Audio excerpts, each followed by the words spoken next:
Hello and welcome to my Deepik design YouTube channel. इस Adobe Illustrator के tutorial में आप इमेज को वेक्टर ट्रेस करना सीखेंगे। इसके लिए सबसे पहले फाइल वाले ऑप्शन में जाके प्लेस बटन की मदद से इमेज को आर्टबोर्ड पर प्लेस कर लेंगे।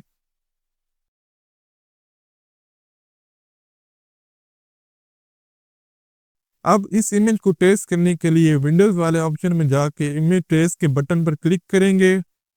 फिर यहाँ कलर मोड सेलेक्ट करके पैलेट फुल टोन चूज करेंगे। यहाँ एडवांस मेन्यू में जाके पास 60% पर और नॉइस 20% पर चेंज करेंगे। नाउ प्रीव्यू वाले बटन पर क्लिक करके यहाँ ओके वाले बटन को प्रेस करना है। अब अडोबी इलस्ट्रेटर इस इमेज को ऑटोमेटिकली ट्रेस करके वेक्टर में कन्वर्ट करेगा।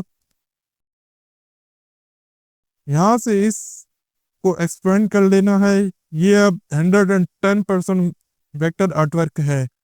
इसमें आप अपनी मर्जी से कोई भी चेंजेस कर सकते हैं। यहाँ एडिट वाले मेन्यू में जाके एडिट कलर वाले ऑप्शन में इस आर्टवर्क को रिकलर कर सकते हैं।